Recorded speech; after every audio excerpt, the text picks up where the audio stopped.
गीता में अर्जुन को स्वयं भगवान कह रहे हैं कि उस परमेश्वर की शरण में जा, उसके लिए उन संतों के पास जा जो तत्वदर्शी हो। इसी प्रकार हजरत मोहम्मद को उनका अल्लाह कह रहा है कि कोई और पूर्ण परमात्मा है, उसको पाने के लिए उन तत्वदर्शी संत की तलाश कर।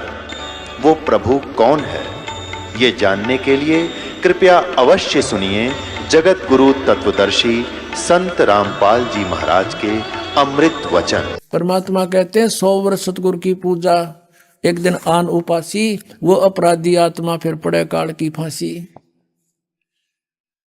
अब समाधान क्या हो, मेरे से फिर संपर्क साधा कि माँ भी दोबारा नाम ले, आगे गलती नहीं करे तो नाम दूंगा ना कति नहीं दूं। उनको फिर पक्का करना था मालिक ने ये झटका दे के।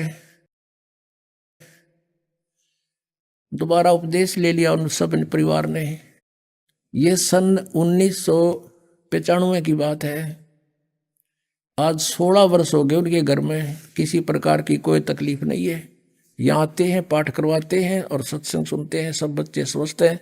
तो पुण्यात्माओं परमात्मा कहते हैं, संसारी दी गल्ला चिन्ह ना बूझे शब्द जो गहरे नू, ये मुर्दों से ती प्रीत लगावे न जाने सतगुरु मेरे नू। अब जो मर गए उनकी मंडी बना रखी गामा में, बाबा जी रहा करता, तपस्या करा करता और वह समाज पूजा करें हम। अरे भले आदमियों, कुछ तो दिमाग तो सोचो। जैसे कोई वैद्य था और वो नब्ज देख के दवाई बता देता था, रोगी स्वस्थ हो जाता था, बहुत अच्छी बात है। उसकी मृत्यु के बाद उसकी समाधि बना दे जहाँ उसको अंतिम संस्कार करते हैं, या उसके ऊपर एक यादगार बनाकर उसकी मूर्ति स्थापित कर दे, और फिर कोई उसने पूजन जावे वैद्य ने, क्या वो रोग काट देगा? क्या वो दवाई बता देगा? नब्ज देख लेगा आपकी? नहीं देख सकता। तो जैसा वो वैद्य था ऐसा ही वैद्य वर्तमान का खोजना पड़ेगा, जो जाते नब्ज देख कर दवाई बतावे। तो परमात्मा यही कहा करते, तुम इन मुर्दों की पूजा करते हो, तुम मुझे जिंदे न पूजो, मैं सारी बात बताऊं, विधि बताऊं तुम्हारी और मोक्ष करूं। फिर क्या बताते हैं, श्वेत छतर शेर मुकुट विराजे, देखत ना उस चेहरे नू। सतलोक के अंदर परमात्मा एक बहुत बड़े विशाल गुम्बज के अंदर विराजमान है, उसके बीच में बैठे हैं तख्त पर, और सिर पर सफेद सुंदर मुकुट है मालिक का। कहते श्वेत छतर सिर, ऊपर छतर है जैसे ये आप देख रहे हो, ये तो एक बनावटी है, वो ऑटोमेटिक परमात्मा का बहुत बड़ा विशाल छत्र है सफेद। श्वेत छतर सिर मुकुट विराजे, देखत ना उस चेहरे नू। कहते उस भगवान के दर्शन नहीं करते, और ऊंची थड़ियां खेती बो ये भूल गए नज डरे नू। अब जैसे हम आन उपासना करते हैं, वो तो ऐसी साधना है जैसे किसान ऊंची थलियों पर, ऊंचे टीलों पर बीज बोकर खेती बो रखी हो उसने, और कभी वर्षा हो जाए तो 2 दाने हो सकते हैं, ना तो कुछ नहीं हो उसमें। और डहर वो होती है समतल जमीन उपजाऊ, उसको डहर बोलते हैं। झील होती है वो, झील का मतलब वहाँ पानी स्टैंड नहीं खड़ा नहीं रहता, यानी ऊपर का वर्षा हुआ पानी भी उसमें आकर के सिंचाई का काम करता था। पहले पुराने समय की वाणी है ये। और उस डहर क्षेत्र में 1 एकड़ में 50 मन गेहूं हो, और ऊंची थलियां पर 2 धड़ी यानी 10 किलो भी ना हो मुश्किल थे, क्योंकि वो स्थान खेती करने का कोन्या। तो हम जो आन उपासना करते थे उसको कहा है परमात्मा ने, तुम ऊंची थलियां खेती बोरे और भूल गए निज डेरे नू। अपने उस सर्व सुखदाई परमात्मा कबीर देव को तुम भूल चुके हो, और इन आन उपासना रूपी थलियों पर खेती बोए बैठे हो। इससे तुम निर्धन होते जा रहे हो। और फिर क्या बताते हैं, ये संसार समझदा नहीं, कहंदा श्याम दोपहरे नू। ओए होए, गरीब दास ये वक्त जाते है, रोवोगे इस पैरे नू। ये संसार समझदा नहीं, और कहंदा श्याम दोपहरे नू। यहाँ पर इतना कष्ट है प्राणी को पुण्यात्माओं, हम इसके आदी बन गए इस दुख के। और जब आपको सुख का जरा सा भी आभास हो जाएगा फिर देखना। परमात्मा कहते हैं सतलोक की तुलना में तुम ऐसे पड़े हो, इस काल ने आपको भांग प्या रखी है। कबीर ये माया अटपटी सब गट आन अड़ी, और किस किस ने समझाऊं या कुआ भांग पड़ी। तो जैसे किसी ने शराब पी रखी हो या भांग पी रखी हो, नशा कर रखा हो, और जून के महीने में हरियाणा, पंजाब, राजस्थान, उत्तर प्रदेश में और बाहर पड़ा हो सड़क पे रेत में, और उसको कोई ये कहे कि भाई देख पसीना पसीना हो रहा, और तेरी के बुरी हालत हुई पड़ी है, कितना कष्ट है, ऊपर से धूप है, तू प्यासा मर रहा है, चल तुझे उठाकर छाया में ले चलता हूँ। वो शराबी क्या कहते हैं, जोड़ दे मौज हो रही है। अब हम आज इस स्थिति में हैं। परमात्मा कहते हैं ये संसार समझदा ना ही कहता शाम दोपहरे नो, वो कहता ठंड शीलक है, कोई दिक्कत नहीं, कोई गर्मी नहीं लग रही मुझे। अब जैसे रिश्तेदार कोर्ट में मिलते हैं, कचहरिया में, और एक दूसरे से हैंड शेक करते, हाथ मिलाते हैं, और क्या कहते हैं, क्या हाल है, अग मौज हो रही है। मौज कर कोर्ट में कौन सा काम, दोनों दुखी जा रहे का मौज हो रही है। हम सिर्फ मौज कहना सीख रखे हैं, मौज का बेरा को ना। मेडिकल में जाते हैं, कोई बच्चा बीमार हो गया, हॉस्पिटल में रिश्तेदार मिलने जाते हैं, और पहले तो हाथ मिलाते और ठीक ठाक मौज हो रही है। और बच्चे क्या क्या हाल है, मरण हो रहा है, फिर मौज टट्टू होगी। बता, हम इसे कहते हैं ये संसार समझदा नहीं कहता शाम दोपहरे नो, आग लगी पड़ी नो का मौज हो रही है। इस गंदे लोक में मौज का भी कोई स्थान है। और कहते हैं परमात्मा गरीब दास ये वक्त जात है, रोवोगे इस पैरे नु। ये समय आता छूट गया ना, ये भगवान का ज्ञान और ये भक्ति, और चले गए यहाँ से, बीच में भक्ति नहीं करी। कहते हैं इस समय न रोया करोगे, हाथ नहीं आओगा फिर मनुष्य जीवन तुम्हारे। और फिर कुत्ते बनकर गलियां में आपने देखे होंगे रात के समय सर्दी से पीड़ित होकर के, और कुत्ते रात में फिर कैसे रोते हैं, कई बार देखा हो आपको। क्योंकि अब तो हम मनुष्य हैं, हम और मनुष्य भी दूसरे टाइप के हो गए, भक्तिहीन हो गए हमने किसी के प्रति रहम नहीं आता। अब इस ज्ञान की रोशनी से आपकी आत्मा इतनी निर्मल हो जाएगी, कभी ऐसा कोई दुखी प्राणी दिखेगा, आपकी आत्मा रोएगी कि सचमुच यहाँ इतना कष्ट है प्राणी को। क्योंकि आपका नशा उतर जाएगा उस ज्ञान से, एंटीबायोटिक खाने से। तो कुत्ते ऊपर न मुंह करके करते हो ई वो करें जाइब क्या है। अब तो कहते हैं परमात्मा गरीबदास ये वक्त जात है, एक बार हाथ से ये छूट गया शरीर और ये भक्ति बनी नहीं तो रोगे इस पैरे नो, इस समय को याद करके रोया करोगे। फिर परमात्मा की पहचान बताई है, मैं तो दे दी है बाल मैयाणे नू, मैं तो दे दी है बाल मैयाणे नू, मैं तो दे दी याणे नू, मैं तो दे दी है बाल मैयाणे नू। गीता और भागवत पढ़े ना बूझे शब्द ठिकाने नू, गीता और भागवत पढ़े ना बूझे शब्द ठिकाने नू। मन मथुरा दिल द्वारका नगरी, तू क्या करे बरसाने नू। अब क्या बताते हैं, श्रीमद् भगवद गीता पढ़े और हरे राम हरे कृष्ण श्री राधे राधे राधे श्याम मिला दे, ओम नमः शिवाय, ये गीता में कई मंत्र हैं।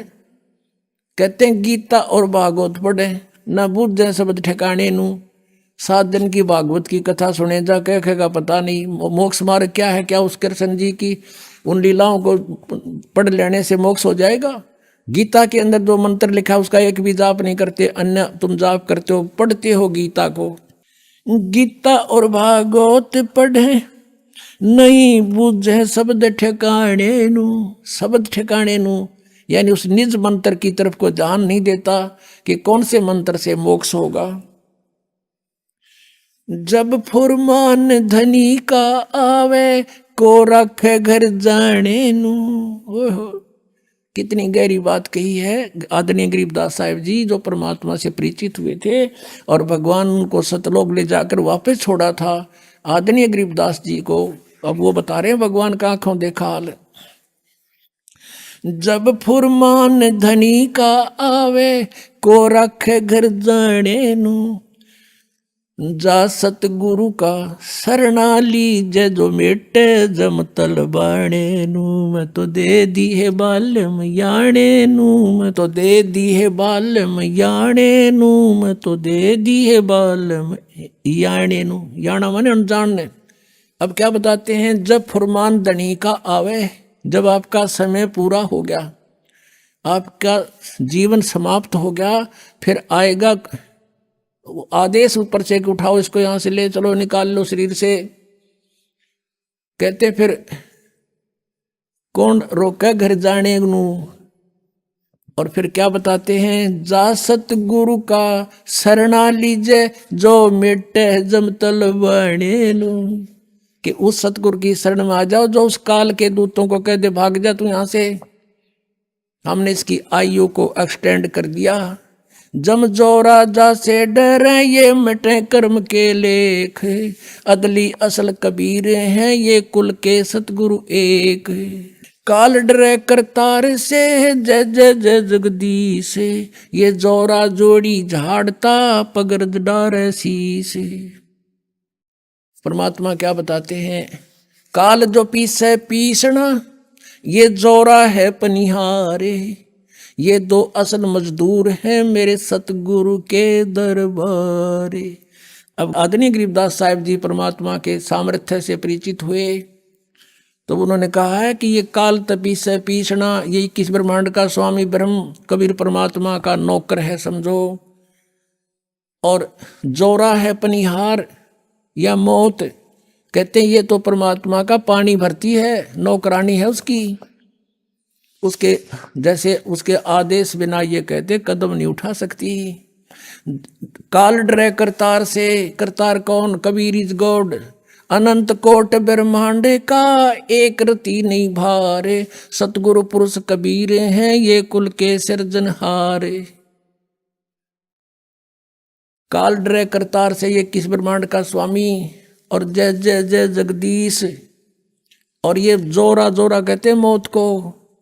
जोरा जोड़ी झाड़ता परमात्मा की जूती साफ करती है या मौत, और फिर उस धूल को माथे का लगाती है, यानी इतने समर्थ हमारे भगवान। गरीबदास साहिब जी कहते हैं सतगुरु शरणा आगे धर्मराज डर कैसा, और की तो बात छोड़ो यहाँ का न्यायाधीश भी कांपता है भगवान के नाम से। एक बार कबीर परमात्मा गरीबदास जी को जब ऊपर लेकर गए थे सतलोक में, धर्मराज के दरबार में, उस न्यायाधीश के दरबार में पहुंच गए। और वहां जाकर के परमात्मा की देख के शक्ति को धर्मराज गद्दी छोड़ के खड़ा हो गया, अपनी सीट को छोड़ के, और कहा भगवान आके बैठो विराजो। जब परमात्मा कबीर परमेश्वर जी खड़े खड़े डांट लगाते हैं, जैसे उच्च अधिकारी नीचे छोटे अधिकारी को डांटता है और आदेश सुनाता है, ऐसे परमात्मा डांट लगा रहे हैं। कहते हैं धर्मराय दरबार में दी कबीर तलाक, मेरे भूले चूके हंस को तो पकड़िए मत कजाक। अब धर्मराज ने बोला है भगवान मेरी मजबूरी है, मेरे जैसे आपकी शरण में आने से पहले इसने बहुत से पाप किए होते हैं, उनका भोग तो मैंने देना पड़ता है प्रभु। तो परमात्मा क्या कहते हैं, कर्म भ्रम ब्रह्मांड के मैं पल में कर हूं नेस, और जिन हमारी दुहाई दी सो करो हमारे पेश। कहते हैं तेरे इस यहाँ के जो कर्म है ये सारे मैं कैंसिल कर दूंगा। कहते हैं परमात्मा बताते हैं जब ही सतनाम हृदय धरो और भयो पाप को नाश, जैसे चिंगारी अग्नि की पड़े पुराने घास, कहते हैं ऐसे नाश कर दूंगा इन पापों को मैं। तो उसी प्रकार गरीबदास जी बता रहे सामर्थ्य अपने परमात्मा की समर्थता के। काल डरे करतार से, फिर इस काल के पास गए थे, इसने भी नीची गर्दन कर ली और इसके सर पे पैर रख के परमात्मा ऊपर ले गए थे गरीबदास जी को। इसने उस 11वें द्वार को बंद कर रखा है। 10वां द्वार आपने सुना था, इस सब गाटा जुड़ रहा था, इनकम्प्लीट नॉलेज था, सारा काल के जाल का ही सारा कुछ खेल था, ज्ञान था। अब 11वां द्वार जो है इस परब्रह्म के लोक में अक्षर पुरुष के लोक 7 संग ब्रह्मांडों में प्रवेश करता है और फिर परब्रह्म के यानी अक्षर पुरुष के 7 संग ब्रह्मांडों को पार करके 12वां द्वार आता है, उसको पार करके सतलोक जाता है। तो वहां ये बैठा चौकस के कोई निकल ना जाए यहाँ से, इसने रोक रखा हमारे को। वहां केवल कबीर परमात्मा और उसका सत साधक ही जा सकता है। और जब उस मंत्र का सतनाम का वहां जाप होता है और सार नाम साथ होता है तो काल अपनी गर्दन नीचे कर लेता है। जैसे परमात्मा कहते हैं, जैसे फणपति मंत्र सुन राखे फण सकोड़, ऐसे बीरा मेरे मंत्र तयू काल लवे मुंह मोड़। जैसे फनपति यानी सर्प को गारुड़ लोग एक मंत्र बोल देते हैं, मंत्र बोलते ही वो अपने फन को ऐसे उठा रखा हो तो ऐसे कर लेता है नीचे को और भागने की चेष्टा करता है। उस मंत्र में इतनी शक्ति होती है। तो परमात्मा कहते हैं, जैसे फनपति मंत्र सुन और रखे फन सकोड़, ऐसे बीरा मेरे मंत्र तयू काल लवे मुंह मोड़। इस काल का से सीना सिर झुक जाएगा और इसके ऊपर से हम जाएंगे। तो गरीबदास जी कहते हैं, काल डरे करतार से। कबीर परमात्मा उन्होंने बता दिया अनंत कोट ब्रह्मांड का एक रति नहीं बाहर, और सतगुरु पुरुष कबीर हैं ये कुल के सृजनहार। काल डरे करतार से जय जय जय जगदीश, और ये जोरा जोड़ी झाड़ता पगरत डारे शीस। और काल जपी से पीसना, और या मौत है पनिहार, ये 2 असल मजदूर हैं मेरे सतगुरु के दरबार। तो परमात्मा कहते हैं, अब इसमें प्रश्न आया है कि जब फुरमान धनी का आवे, को रखे घर जाने नु, जा सतगुरु का शरणा ले जो मेटे जम तलबाणे नु। तलबाना कहते हैं सम्मन, कि जम का सम्मन आ जा। जब उसने कह ले जाओ, कैंसिल कर दिया हमने, वापस जाओ, ये नहीं जाएगा हमारा भक्त। एक भक्त बता रहा था कि जी मैंने आपका ज्ञान सुन रखा था भगवान का, कि अभी कबीर परमात्मा के साधक को यम के दूत नहीं ले जाते, और ये सच्चाई है, गारंटीड बात है। यम के दूत आपके निकट नहीं आ सकते। वो कह रहा था सपने में मेरे पास 3-4 वो 2 आए, 2 थे या 4 जैसे बता रहा था, और उन्होंने मुझे पकड़ लिया बाजू से और वो मुझे निकाल ले गए शरीर तक। शरीर मेरा पड़ा दिखे और मैं ऊपर न जाऊं। मैं उनसे पूछ रहा हूं, भाई कहाँ ले जा रहे हो, मुझे बता तो दो। कहने लगे आजा तुझे बताएंगे, धर्मराज के दरबार में पता चलेगा और वहां तेरा लेखा जोखा होगा और फिर बताओगे कहाँ ले जाते हैं तुम्हें। वो कहने लगा, फिर मेरा याद आई कि अभी तुम कौन हो, यम के दूत हो तुम, और तुम न के दिखे हम। उसने सोचा भाई यम के दूत तो हमें नहीं ले जा सकते, क्योंकि हम तो भगवान के भक्त हैं, कबीर परमेश्वर के। तो इतना बात सुनकर मैं उनके साथ गुट्टम गुट्टा, देख वो मेरा मारे मैं उनका मारूं, घनी आन होगी। इतने घसीटते तो मुझे ले गए निकट धर्मराज के दरबार के, और वो न्यों कहे भाई तुम नहीं ले जा सकते, हम तो भगवान कबीर साहब के भगत हैं। तो उनमें तो एक भेजा उन्हें, भाई तुम पूछता कहते हम पट्टा खाम खा, ये इतना कॉन्फिडेंसली कह रहा है, तू पता कर क्या धर्मराज तय। वो गया वहां पर, उसने कहा महाराज के ऐसे ऐसे एक व्यक्ति जो आपने भेजे थे हम लेने के लिए, और वो तीनों का मैं कबीर साहब का भगत हूं और तुम मुझे ले जा नहीं सकते, तुम्हें अलाउड नहीं है ले जाना, कैसे ले जा रहे हो। धर्मराज ने फिर देखा अपना बही खाता, ने बोला रहा छोड़ आओ, इसने मरवाओगे मुन्ने भी तुम। वो वापस आए, वो कहने लगा रहा छोड़ दो भाई, इसको नहीं ले जाना, आदेश है धर्मराज का, जल्दी छोड़ो। उन्होंने मैं छोड़ दिया, ऊपर तो पटक दिया बदमाशा न्यो का न्यो, और मैं न्यू उल्ट पुलट होता हुआ मरिया भाई। एकदम शरीर में प्रवेश हुआ और एकदम न्यू होया, सारा पसीना आ रहा, मुंह सूख रहा, और हाथ उठाऊं तो हाथ उठे नहीं, पैर हिलाऊं तो पैर हिले नहीं। कोई 5 मिनट के बाद मेरी गतिविधि शरीर की ठीक हुई, फिर मेरा याद आई रास्ते कट गई थी टिकट भाई। आज तो सचमुच मर गया था मैं, तो जो शरण में ना होता फिर वो बतावे। और पुण्यात्माओं फिर उसका दृढ़ विश्वास हुआ है कि भाई सचमुच जो शब्द आज तक हमने मालिक की महिमा सुनी वह सारी साची है। तो यहां क्या कहते हैं, जब फुरमान धनी का आवे को रखे घर जाने नू। कहते कौन रोके उसमें, जब धनी का फरमान आओगा यहाँ के मालिक का। तो क्या बताते हैं, जा सतगुरु का शरणा ले ले जो मिटे जमतल बने नू। इस काल के आदेश को कैंसिल कर दे। जम जोरा जासे डरे मिटे कर्म के लेख। अदली असल कबीर है, अदली माने न्यायकारी, वास्तविक न्यायाधीश कबीर हैं और कुल के सतगुरु एक।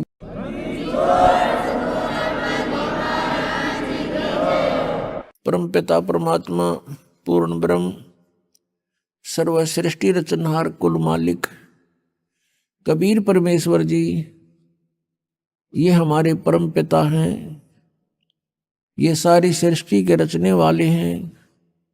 ये वही परमात्मा हैं जिनका वेदों और गीता में एक विशेष प्रकरण है कि परम अक्षर ब्रह्म परमात्मा, परम अक्षर ब्रह्म जो शक्ति है वही पाप नाशक है, वही हमारा जनक है, वही हमारे काल के बंधनों का नाश कर सकता है। उसी परमात्मा की भक्ति करनी चाहिए। पुणात्मा, उस परमेश्वर ने स्वयं आकर के हमें ज्ञान दिया है कि तुम यहाँ के वासी नहीं हो, आपका यहाँ ठौर ठिकाना नहीं है। और जिन पुण्यात्माओं को परमात्मा आकर के मिले, उनको समझाया, उन्होंने परमात्मा को पहचाना, फिर उन महापुरुषों ने भी परमात्मा द्वारा प्राप्त उस ज्ञान का ढोल पीटा कि कबीर इज गॉड। हम सुल्तानी नानक तारे दादू को उपदेश दिया, जात जुलाहा भेद न पाया, काशी माहे कबीर हुआ। ये दानक रूप में, जो जुलाहा रूप में परमात्मा बनारस में भारतवर्ष की पावन धरती काशी शहर के अंदर 120 वर्ष रहे, सह शरीर आए थे, सह शरीर चले गए, क्योंकि ये वो परमात्मा है जो अजन्मा है, किसी माँ से जन्म नहीं लेते। उस परमेश्वर ने हम सबकी रचना की है और जिन महापुरुषों को वो मिले उन्होंने उस परमेश्वर की महिमा बताई है। अनंत कोट ब्रह्मांड का एक रति नहीं भारे, सतगुरु पुरुष कबीर हैं ये कुल के सिरजनहार। पुण्यात्मा, मनुष्य जीवन बार बार प्राप्त नहीं होता,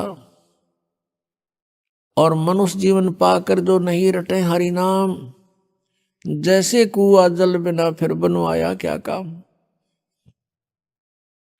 परमात्मा ने आके हमें चेताया है कि तुम इस मनुष्य जीवन को इस काल प्रेरणा से केवल यहाँ इस संसारिक भौतिक सुखों को संग्रह करने पर ही व्यर्थ कर जाते हो, और जिस संपत्ति को सारा जीवन जोड़ते हो, इकट्ठा करते हो, कोठियां बनाते हो, बैंक बैलेंस बनाते हो, ये तुम्हारा नहीं है, तुम्हारे साथ इस काल ने धोखा कर रखा है। पहले तो हमें यही समझ में नहीं आई कि ये काल कौन है। फिर परमात्मा ने जो सृष्टि रचना सुनाई तो वो हमारी बुद्धि में प्रवेश नहीं हुई, वो हमारे गले नहीं उतरी, क्योंकि हमने वो लोक वेद सुन रखा था। तो अभी तक ये समस्या हमारे सामने रही कि हम परमात्मा को परमात्मा स्वीकार नहीं किया, और जो ईश नहीं थे, जो भगवान नहीं थे, हमने उनको भगवान मान लिया। आप जी ने श्री शिव पुराण, संस्कृत से जो शिव पुराण है और वेंकटेश्वर प्रेस से जो प्रकाशित और छपी है, उसमें आपने देखा कि ये काल कह रहा है ब्रह्मा और विष्णु को, यू आर नॉट गॉड, तुम ईश नहीं हो, तुमने गलती से अपने आप को भगवान मान लिया। तो वो कहता मैं ही ईश्वर हूं, ये सब मेरा है। यहां परमात्मा कहते हैं स्वयं आकर के बताया है, और जिन महापुरुषों को वो मिले हैं उन्होंने उस परमात्मा की गवाही दी है। परमात्मा कहते हैं मुल्ला माया मग में बैठी अनसा चुन चुन खाई, ये ज्योत स्वरूपी कहे निरंजन में ही करता भाई। एक न करता दो ना करता नौ ठहराए भाई, और 10वां भी धुंधर में मिल जा सत कबीर दुहाई। ये ज्योत स्वरूपी निरंजन कहता मैं हूं परमात्मा, ये सब कुछ मेरा है। तो गरीबदास साहब जी कहते हैं कि परमात्मा के बारे में तो हमें जानकारी भी नहीं। ये ज्योत स्वरूपी कहे निरंजन, ये काल कहता मैं ही करता भाई, हमें मूर्ख बना रहा है ये। और एक न करता दो ना करता, ये 9 करता ठहरा दिए, 9 अवतार ये सारे भगवान। और कहते 10वां भी धुंधर में मिलेगा, एक सत कबीर दुहाई। सत माने अविनाशी। क्या बताते हैं कि जैसे श्री राम श्री कृष्ण और अन्य ये 9 अवतार मानते हैं, कहते हैं वो सब यहां मृत्यु को प्राप्त होकर गए हैं। और 10वां निकलंक नाम से आएगा राजा हरिश्चंद्र वाली आत्मा। और परमात्मा ने बताया कलयुग के अंदर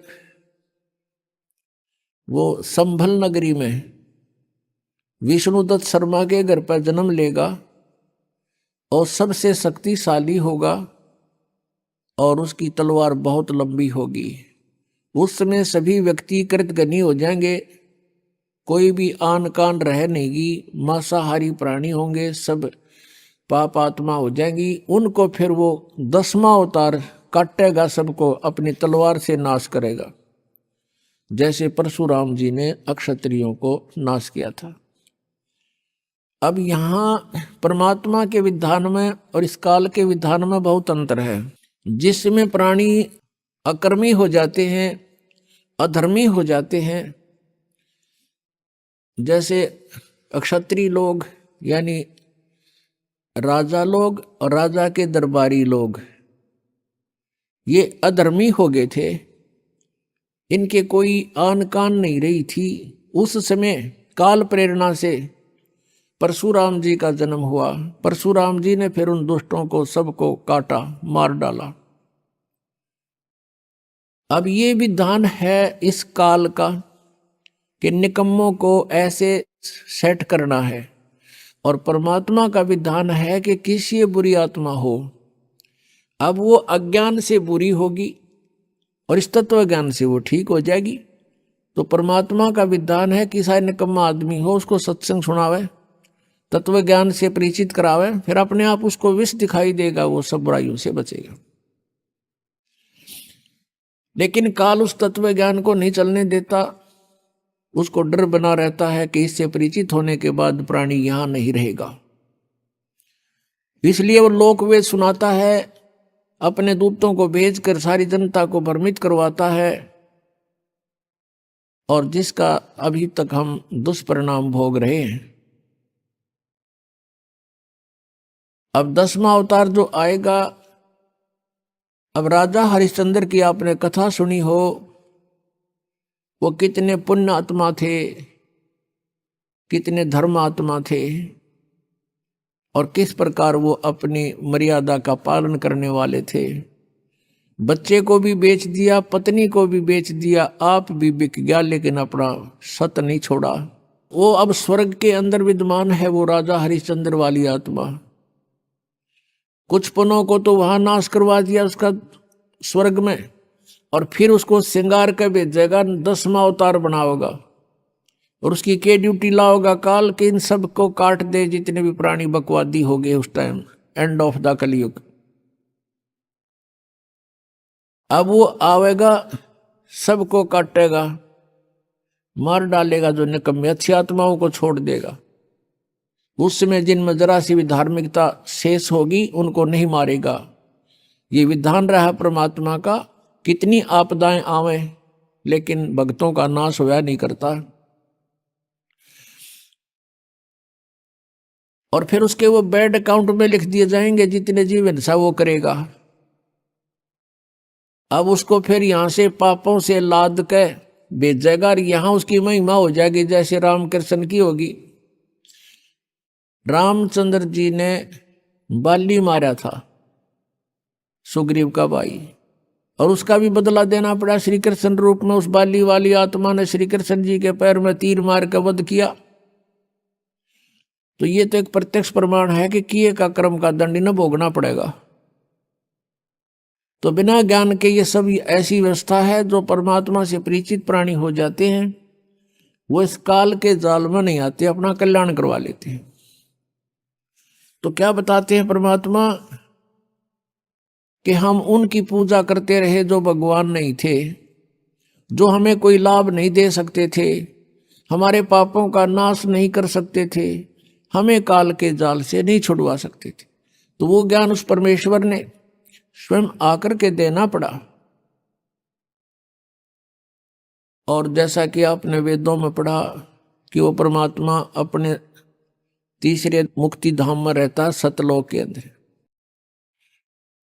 अब तीसरा मुक्ति धाम कैसे है? 21 ब्रह्मांड का एक ग्रुप है, एक समूह है, ये काल का लोक कहलाता है, सरपुरुष का। और 7 संग ब्रह्मांड का एक अलग द्वीप है, उसके अंदर ये स्टेट समझ लो अलग अलग, वो दूसरा लोक है, दूसरा द्वीप है। और तीसरा सतलोक है उसके निकटतम। तो तीसरे धाम में रहता वो परमात्मा, मुक्ति धाम में, सतलोक में। और वहां से गति करके वहां से बहुत तेज स्पीड से आता है, अच्छी आत्माओं को मिलता है। फिर वो अच्छी आत्मा परमात्मा से प्राप्त ज्ञान का जगह जगह जाके प्रचार करते हैं, और परमात्मा स्वयं भी, कबीर जी भी अपनी महिमा आप सुनाते हैं। चारों युग में संत पुकारे, कूक कहा हम हेल रे, हीरे माणिक मोती बरसे, ये जग चुगता ढेल रे। परमात्मा ने जो ज्ञान बताया कि तुम यहाँ के रहने वाले नहीं हो, आप यहाँ के वासी नहीं हो, और जिस संपत्ति के लिए आप सारा जीवन न्यौछावर कर देते हो, या संपत्ति आपकी नहीं है, काया तेरी है नहीं, ये माया कहाँ से हो, चरण कमल में ध्यान रखो, तुम इन दोनों को खो। ये माया करतारे की तू अपनी कह गंवारे, दो जग धक्के खावेगा या नाहक बह बेगारे। सर्व सोने की लंका होती रावण से रणधीरम, एक पलक में राज बिराजी जम के पड़े जंजीरम। मन तू सुख के सागर बसरे, भाई और न ऐसा यसरे। सर्व सोने की लंका थी, रावण से रणधीरम, एक पलक में राज बिराजी और जम के पड़े जंजीरम। अगम निगम को खोज ले, बुद्धि विवेक विचारे, उदय अस्त का राज मिले, तो बिन नाम बेगारे।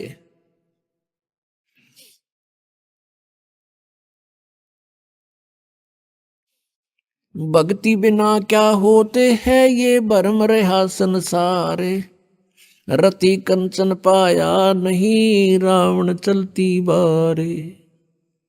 सोने के महल बना रखे थे कुबद्दी ने, सोने की ईंटें, सोने की गारा, और उसमें महल और कई कई मंजिल के।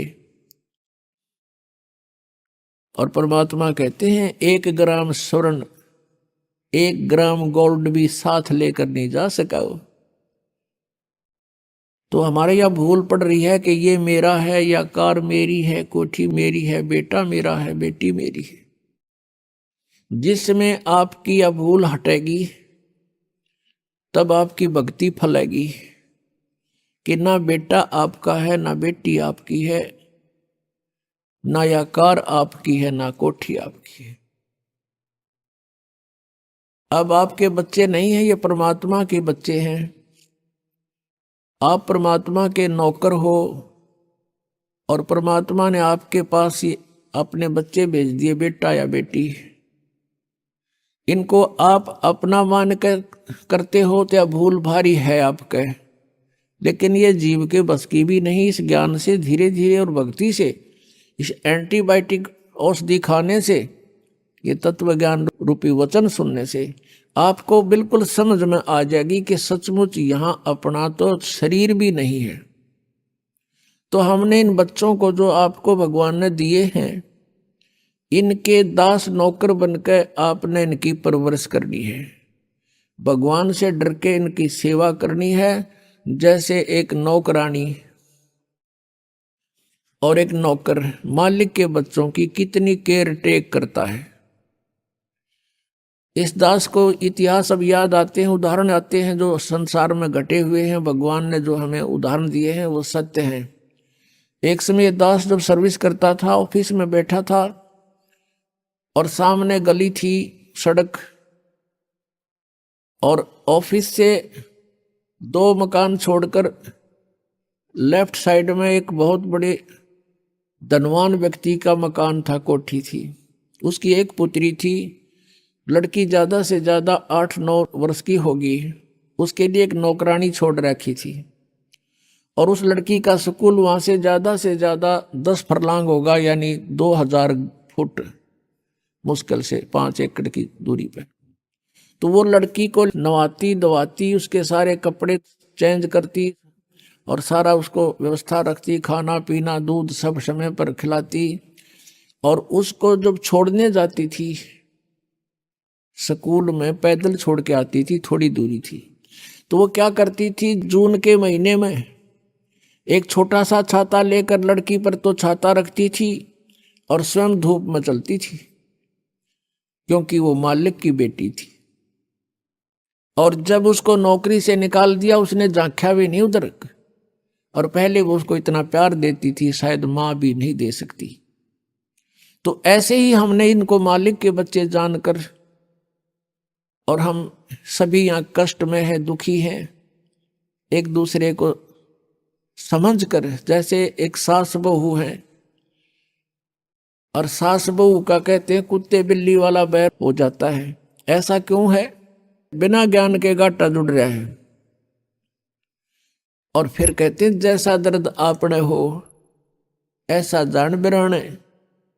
अब जैसे घर का मुखिया है, सास है, उसके अधीन पुत्र वधू है, अब उसके साथ दुर्व्यवहार करेगी तो उसकी आत्मा रोएगी, बोल सकती नहीं। तो वो आत्मा की जो पुकार है वह भगवान के दरबार में डिपॉजिट होती है और उसका प्रतिफल बहुत भयंकर होता है। फिर क्या होता है कि कई जगह ऐसा है कि पुत्र वधू इतनी हैवी है सास पर, उसको तंग करती है। तो उस समय यु ज्ञान याद रखना चाहिए कि हम इस काल ने ऐसी व्यवस्था में जोड़ रखे हैं, क्योंकि यहाँ व्यवस्था ऐसी है।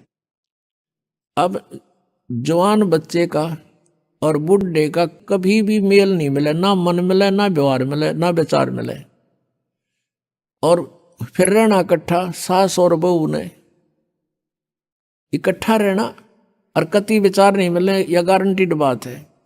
और इसलिए झगड़ा रहेगा, यह भी रहेगा, लेकिन इसका समाधान इस ज्ञान से होगा। देखो, कोई भी घर में हानि करके प्रसन्न नहीं हुआ करता, कोई भी नुकसान करके राजी नहीं, लेकिन हो जाता है। और फिर उसके ऊपर एक दूसरे के साथ खींचातानी करे, तूने ऐसा कर दिया, तू ऐसा करता है, ये करता है। को बालक है उसने प्यार से समझा दे, लेकिन नुकसान जो होना है आपके भाग्य में पूर्व निर्धारित है, वो होके ही रहेगा। और वो नुकसान तो हो लिया और फिर वो झगड़ा बाकी रह गया, बेमतलब की टेंशन। जब आप परमात्मा की शरण में आ जाओगे ये हानि भी नहीं होगी आपके, सत्कर मान लेना। और इस ज्ञान से जब यो मन बकवाद करेगा, इस ज्ञान रूपी लगाम से यू रुकेगा। एक सास बहू थी, बुढ़िया बहुत लड़ा करती अपने पुत्र वधू के साथ, इकलौता पुत्र था। अब बेटा न्यू सोचा करता भाई माँ की बात नहीं मानी तो माँ की आत्मा दुख पाओगी, वो भी अपनी पत्नी को ही धमकाया करता, गलती होती चाहे ना होती, माँ को प्रसन्न करने के लिए। और बुढ़िया बहुत कलियारी थी। अपने आत्मा एक परमात्मा लीला बख्शते हैं, करते हैं, दया करते हैं। एक बहन सत्संग में जाया करती थी बुढ़िया माई, वो उनके घर चली गई, कुदरती परमात्मा भेजते हैं। और वह बुढ़िया लागरी कति श्लोक सुनान अच्छी बूंदी कहन अपनी पुत्र वधु को, और वह बेचारी बोल रहा नहीं। अब बोलूंगी तो फिर सामने अपने बेटे तगड़वाएगी, तो वह बेचारी चुप रहने में अपनी खैर समझ रही थी। अब उस बहन जो सत्संग में जाती थी, परमात्मा परमेश्वर के विचार सुनती थी, उसने सोचा ये तो नरक हो रहा है इनका घर। उसने उस बुढ़िया को सहज सहज प्यार से कहा, बहन सत्संग में चल लेगी? ना हम नहीं जाया करा सत्संग में, ये तो उलगी जाया कर ठाली, जिन्हें कोई काम कोई ना। हर बुढ़िया ने काम बहुत लड़न का, और काम नहीं उसने, वो छूटे ना उससे। उसने फिर दूसरे तीसरे दिन फिर कहा कि आए एक बार मेरे साथ चल, कोई भी ना रही मेरे साथ चलन वाली, और मैं अकेली रहेगी, सत्संग में जाना है, जल्दी आ जावांगे। वह उसकी मुंह लागती सी थी, उस दिन वह बुढ़िया उसके साथ चलेगी। अब साथ चलेगी तो वह सत्संग सुना, सत्संग सुने तो पुण्यात्मा असर होया कर, ऐसी बात नहीं। जब तक हम कुएं के मेंढक बने रहेंगे, हम उसी क्रियाओं से लिप्त रहते हैं, वैसे ही विचार हमारे बने रहते हैं, और ज्यादा ही दुख और बुराइयां हमारे अंदर प्रवेश होती रहती है। बुढ़िया ने सुने विचार, उसकी तो एकदम जो है ना, एकदम परिवर्तन आ गया उसके अंदर। सचमुच हमने आपस में नहीं किसी को दुखी करना चाहिए। कथा सुनाई गई कि एक व्यक्ति था, वो कहीं पर साधना कर रहा था, बैठा था, साधना कर रहा था, और एक गाय भागी जा रही थी, और वो गर्भवती थी, और उसको ये आभास हो गया था कि कोई कसाई उसके पीछे पड़ा हुआ है। वो आगे वन में ओझल होगी, शिकारी वहां आया, उस साधक से उसने पूछा, गाय देखी आपने? कहते मुंह से नहीं बोला, उसने हाथ कर दिया ऐसे, किधर गई? वो कसाई ने वह गाय ढूंढ ली, वो मार दी। उसका भी प्रतिफल उसको भोगना पड़ा। कहते हैं फिर उसकी बाजू कट गई। इतना भी हम सहयोग देते हैं किसी अन्य दुष्कर्म के अंदर, इतना भी हमें हानि होती है। जैसे हमने मना किया है बीड़ी शराब मांस तम्बाकू पीना नहीं है, और किसी को पीने में सहयोग भी नहीं देना, उठा के भी नहीं देना, उसमें भी हानि होगी। आपको मर्यादा सारी पालन करनी होगी। कहने का भाव ये है कि एक व्यक्ति था, और उसकी पत्नी बहुत लड़ा करती, बहुत झगड़ा करती थी, बहुत बुरा बोलती थी।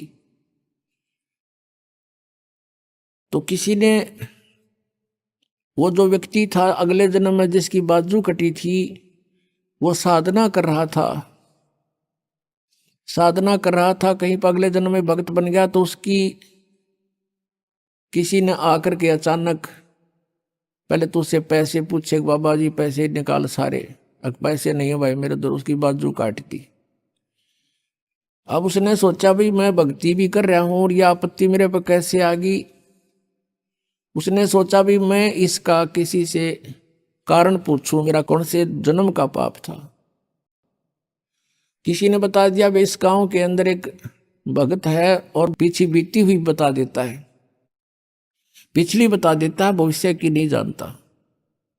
वो उसके घर पर गया तो उसने पता लगा कि बाहर गया हुआ है। फिर भी उसने सोचा घर पे पता करता हूं। जब वो घर पे गया तो उसकी पत्नी से पूछा कि ऐसे ऐसे वो कहाँ है भक्त। हुआ उसकी पत्नी लगी गाली देने कि तेरे जैसा ढेड वो है हंडा धक्के खांदा जिस तरह तू खावे है, पता नहीं के सुना दी।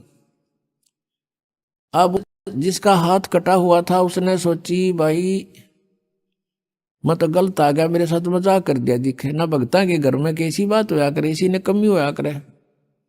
वो वापस चल पड़ा। रास्ते में किसी ने बता दिया कि तू जिसका घर पूछा था ये आ रहा वो व्यक्ति।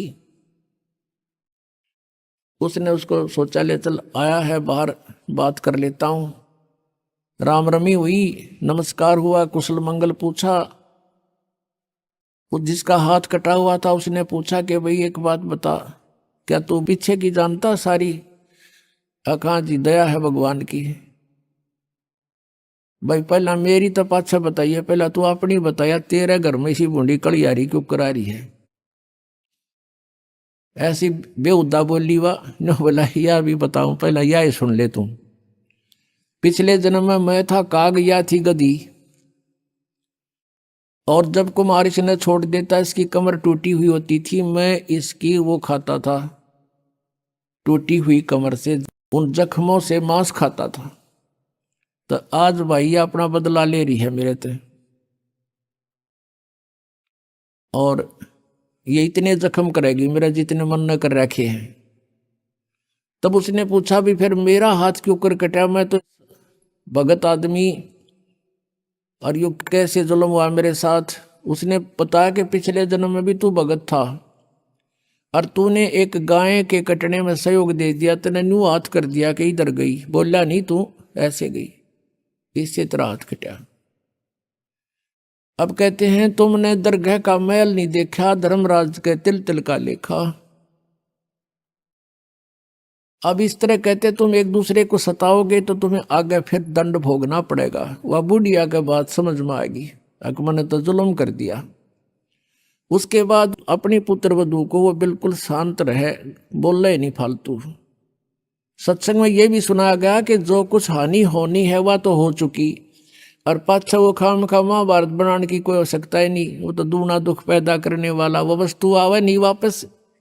आइए अब हम उन श्रद्धालुओं के अनुभव जानते हैं जो जगत गुरु तत्वदर्शी संत रामपाल जी महाराज जी से दीक्षा प्राप्त कर चुके हैं तथा उनके द्वारा बताए गए भक्ति मार्ग पर चल रहे हैं। नमस्कार जी।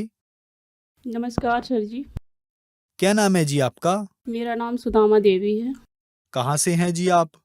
मैं स्टेट उत्तराखंड, जिला उधम सिंह नगर, क्षेत्र खटीमा, ग्राम नौकनाथ से हूँ। संत रामपाल जी महाराज से नाम दीक्षा आपने कब ली? मैंने 25 अक्टूबर 2015 में ली। क्या क्या भक्ति साधनाएं की हैं आपने? वही जो सभी आजकल जो हमारे संसार में ब्रह्मा विष्णु महेश मंदिरों में जाना या गुरुद्वारों में जाना, कहीं भी मतलब मेरे मन से यही था, किसी का मतलब विरोध नहीं था, जो कहीं भी जाना होता जहाँ मुझे अच्छा लगता मैं वहाँ जाया करती थी। तो फिर संत रामपाल जी महाराज जी की शरण में आने का क्या कारण बना? आपको कब लगा कि अब संत रामपाल जी महाराज जी की शरण में जाना चाहिए? ज्ञान गंगा जो पुस्तक मुझे मिली, पुस्तक में लिखा था कि जो देव पूजता है वो देवलोक में जाता है और जो भूत पूजता है वो भूतलोक में जाता है। ये बात मेरे मन को खटक गई और मैंने कहा देखो, मैंने तो इतने लोगों के लिए 6 महीने में मतलब इतनी बलि दे दी परमात्मा, ये तो बहुत ही अच्छा ज्ञान है। लेकिन कुछ मेरे साथियों ने कहा, जैसे मैं समाज में सबके साथ रहती थी, भक्ति जो करते थे, जो मंदिर पूजा करते थे, तो वो कहते थे अगर तुम देवी पुराण पढ़ोगे तो उसमें देवी पुराण जैसा लिखा आएगा, वही मिलेगा तुम्हें, और तुम शिव पुराण पढ़ोगी बहन तो उसमें वही लिखा आएगा, तुम्हें ज्ञान गंगा पुस्तक जो मिली है वो है गलत मिली है। तो मैं उसको पढ़ के फिर मुझे ऐसा लगता था जैसे उसको पढ़ लिया मैंने तो मुझे भक्ति तो मैं करती थी, मतलब वही साधना पुरानी वाली, लेकिन उसमें मुझे क्या हुआ कि वो साधना थी, मुझे लगता था कि मैं उल्टी भक्ति करने लगी हूँ और मुझे मतलब उतनी इच्छा मेरी उसी समय मेरी समाप्त हो गई मन की कि मुझे ये भक्ति नहीं करनी है। सदगुरु संत रामपाल जी महाराज का हम सत्संग सुनते थे हमारे घर में, और साथ में हम लोग भी बैठ के सत्संग सुना किया करते थे, और उसके साथ साथ में जो हमारे पति देव थे वो ही परमात्मा की सत्संग सुनने लगे, जबकि वो खान पान हर चीज़ करते थे। लेकिन सत्संग को उन्होंने कहा ऐसा ज्ञान मतलब कभी नहीं सुना है। हमेशा लोग गाया बजा वाला मतलब भजन कीर्तन करते हैं, लेकिन ये ज्ञान तो बहुत हटके लग रहा है, जो आत्मा को छू रहा है। फिर हमने नाम दीक्षा सदगुरु संत रामपाल जी महाराज से दीक्षा ली। बहन जी, किसी भी श्रद्धालु का किसी भी संत की शरण में जाने का कोई ना कोई कारण तो होता है। कोई धन लाभ के लिए जाता है, कोई शारीरिक परेशानियों को दूर कराने के लिए। तो आपके क्या अनुभव रहे संत रामपाल जी महाराज जी की शरण में जाने के बाद? जी भगत जी, परमात्मा के ऐसे बहुत बड़े से बड़े लाभ और छोटे से छोटे लाभ, जो अगर भगत उसका बखान करे तो सारा दिन भी कम पड़ जाएगा। सबसे पहले तो लाभ हुआ सदगुरु संत रामपाल जी महाराज की मेरे पूरे परिवार को जो परमात्मा की शरण मिली। मेरे साथ में पहले से ही, जैसे मेरे बच्चे होने के बाद में गांठ हो चुकी थी और मुझे पता नहीं था, मैं उस दर्द को सह रही थी। 2007 में मेरा बेटा हुआ सानू राणा। फिर उसके बाद 2008 से मुझे वह दर्द शुरू हो गया था, जो इंजेक्शनों के कारण से वो गांठ बनी थी। फिर 2012 में मैं अति हो गया मेरा, तो मैंने उसकी मतलब अल्ट्रासाउंड कराया उमेश अग्रवाल के वहाँ पर।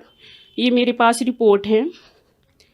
तो उन्होंने कहा कि बेटा ऐसा है, इसका तो या ऑपरेशन करा दो, इससे निकलवा दो, कभी भी आपको कैंसर बन सकता है।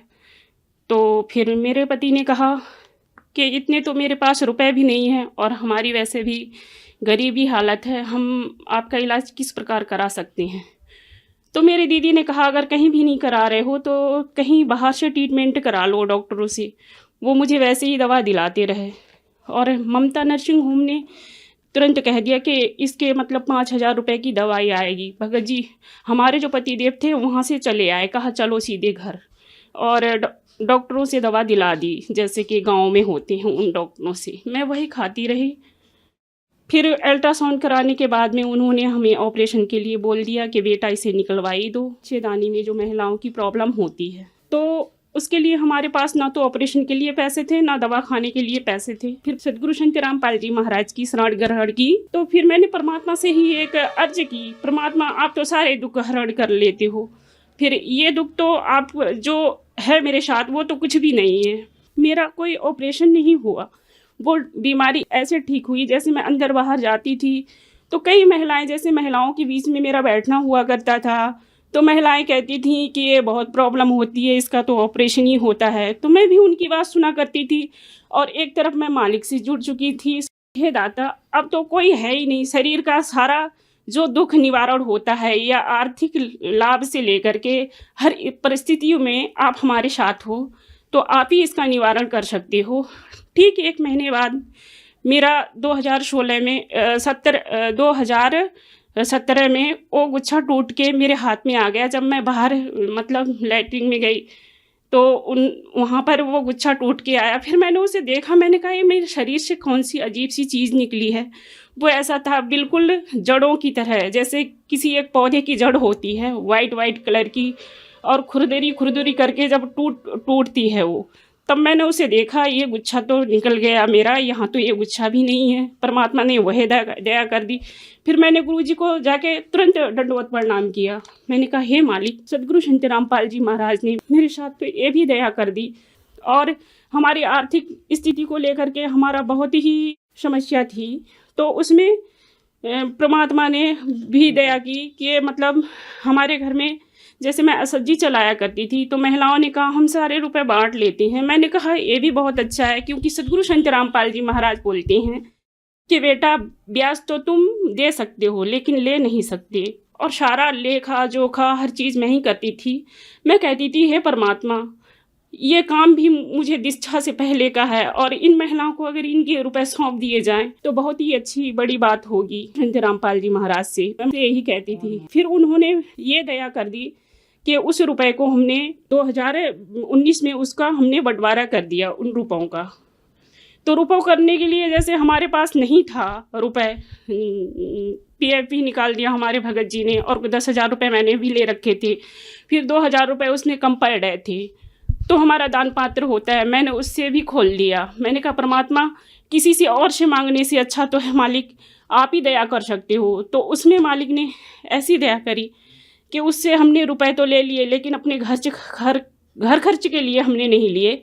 परमात्मा ने ऐसी दया की हमारे और हमारे भगत जी और मेरा बेटा सानू, मात्र हम उस घर में रहते हैं। तो मैंने कहा, भगत जी आपने कुछ रुपए क्या आपने अलमारी के अंदर रखे मेरे कपड़ों में? तो उन्होंने कहा नहीं, मेरे पास तो ऐसी कोई राशि नहीं थी, जो रुपए था वो तुम्हें मैंने समूह के लिए दे दिया था निपटारा करने के लिए।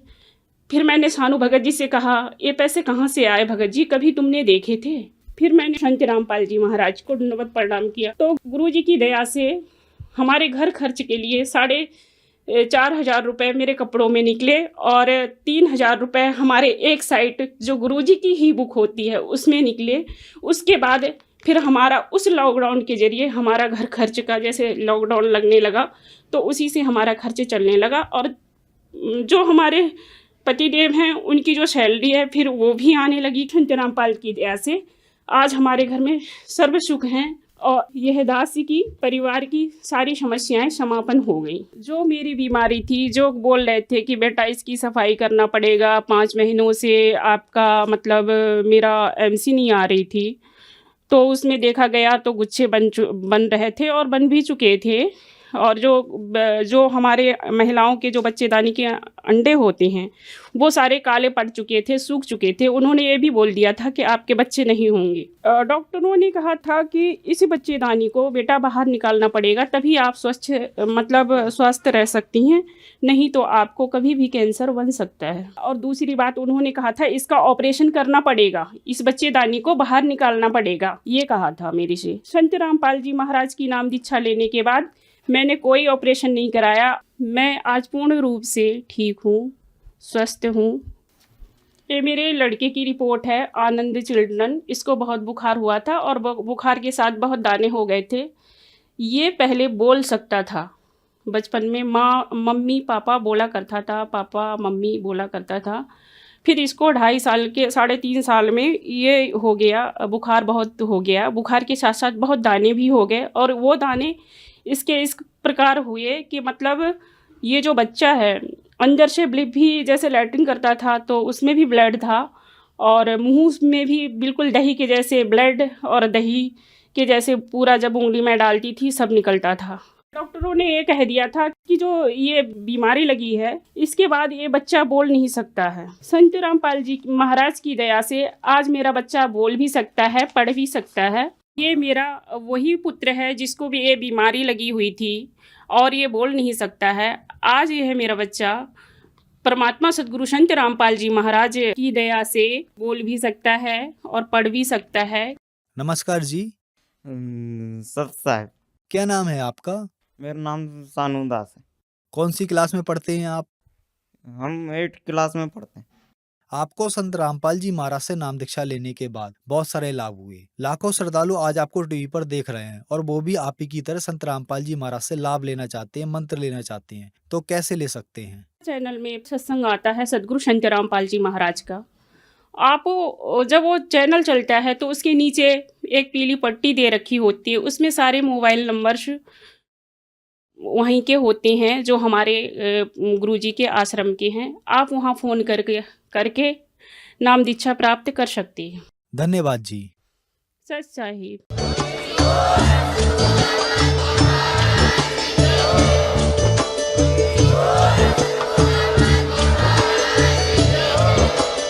आप सुन रहे थे जगत गुरु तत्वदर्शी संत रामपाल जी महाराज जी के मंगल प्रवचन। अधिक जानकारी के लिए विजिट कीजिए हमारी वेबसाइट www.jagatgururampalji.org। संत रामपाल जी महाराज जी के शुभ आशीर्वाद से पूरे विश्व भर में 500 से भी ज्यादा नाम दीक्षा केंद्र हैं, जिन पर संत रामपाल जी महाराज जी द्वारा ऑनलाइन निशुल्क नाम दीक्षा दी जा रही है। अपने नजदीकी नाम दीक्षा केंद्र का पता करने के लिए संपर्क